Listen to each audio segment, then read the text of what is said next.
ରାମ ନାରାୟଣ ରାମ। ଯେତେବେଳେ ଆମର ଦେଶ ସ୍ୱାଧୀନ ହୋଇନଥିଲା ସେତେବେଳେ ଏକ ସ୍ୱତନ୍ତ୍ରତା ସେନାନୀ ଥିଲେ ଯିଏଙ୍କ ନାମ ସୂର୍ଯ୍ୟ ସେନ ଥିଲା। ସେ ଚିଟା ଗାଁରୁ ଥିଲେ, ଯାହା ଏହି ଦିନରେ ପୂର୍ବ ଇସ୍ତ ପାକିସ୍ତାନରେ ପରିଣତ ହୋଇଛି।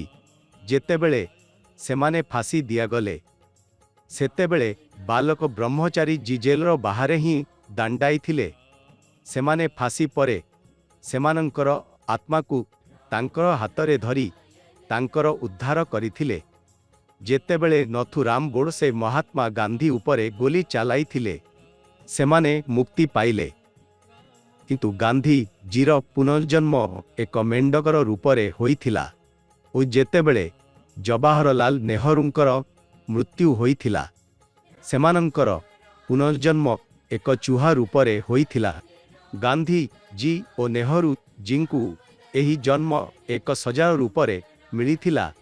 ସେହିପାଇଁ ଆଜିକାଲି ଯେତେବେଳେ କେହି ଲୋକ ଧର୍ମ ଓ ପୂଜା ପାଠ ଛାଡ଼ିବେ ସେମାନେ ମଧ୍ୟ ସଜା ପାଇବେ।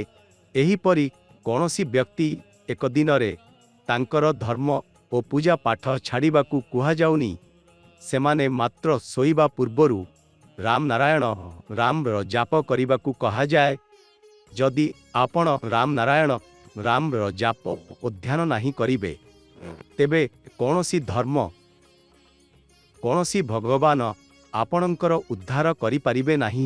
ଧରତୀରେ ଯେତେବେଳେ ସବୁ ପେଡ଼ ପ୍ଲାଣ୍ଟସ୍ ରହିଛି ସେଗୁଡ଼ିକ ସବୁ ଏକ ଦିନ ନିମ୍ନକୁ ଯାଇଯିବେ ଓ ପୃଥିବୀରେ ବିଧ୍ୱଂସ ହୋଇଯିବ। ସବୁ କିଛି ସମାପ୍ତ ହୋଇଯିବ ପରେ ଏକ ନୂତନ ପୃଥିବୀର ଉଦ୍ଭାବନ ହେବ। ଆମେ କୌଣସି ରାଜନୈତିକ ପାର୍ଟିକୁ ସମର୍ଥନ କରୁନାହିଁ। ମୋଦି ଓ ଯୋଗୀ ଭଲ ଅଟନ୍ତୁ, ତେଣୁ ଆପଣ ତାଙ୍କୁ ଭୋଟ ଦେଇ ସରକାରରେ ରଖିପାରିବେ। ନେହରୁ ପରିବାରକୁ ସମ୍ପୂର୍ଣ୍ଣ ସମ୍ପତ୍ତି ସାଧାରଣ ଲୋକଙ୍କ ପାଇଁ ଦେଇଦେବା ଉଚିତ। ତେଣୁ ଲୋକ କହିବେ କଂଗ୍ରେସ ଭଲ ସରକାର, ତେଣୁ ଲୋକ ସେମାନେ ମଧ୍ୟ ସମର୍ଥନ କରିବେ, ଆମେ ମଧ୍ୟ ସମର୍ଥନ କରିବା। ଯଦି ନେହରୁ ପରିବାର ଏହା କରିବାକୁ ଚେଷ୍ଟା କରେ ନାହିଁ ତେବେ କୌଣସି ଲୋକ ସେମାନେ ସମର୍ଥନ କରିବେ ନାହିଁ ଓ ସେମାନେ ଭାରତରେ ରହିବାକୁ ସମ୍ମତି ମିଳିବେ ନାହିଁ। ଏହି ପରିବାର ହେଉଛି ଏକ ପରିବାର ଯାହା ହିନ୍ଦୁ ମୁସଲିମ ବାଣ୍ଟି ରଖିଛି। ଗାନ୍ଧୀ ପରିବାର ଯେଉଁଥିରେ ସେମାନେ ଏ ପରିବାର ଅଛନ୍ତି ସେମାନେ ଆମର ଦେଶକୁ ବୁଝିବାକୁ ପଡ଼ିବ।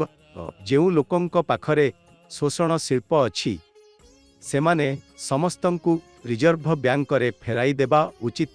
ଏହି ପରିବାର ଯେତେବେଳେ ଶୀଘ୍ର ସନ୍ନ୍ୟାସ କରିବେ ସେତେବେଳେ ସେମାନେ ମୁକ୍ତି ପାଇବେ ଓ ଏହି ଦେଶ ଏକ ସୁନ୍ଦର ପୃଥିବୀ ହେବ। ଦେଶର ଲୋକ ସେମାନେ ନୂତନ ଜୀବନ ଦେବେ ଓ ସେମାନେ ପାଳକମାନେ ପାଖରେ ରଖିବେ।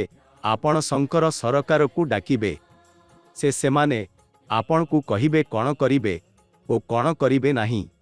ସେମାନେ ଆପଣଙ୍କର ପୂର୍ବକାଳ ଓ ଭବିଷ୍ୟତ କାଳକୁ ବୁଝାଇବେ।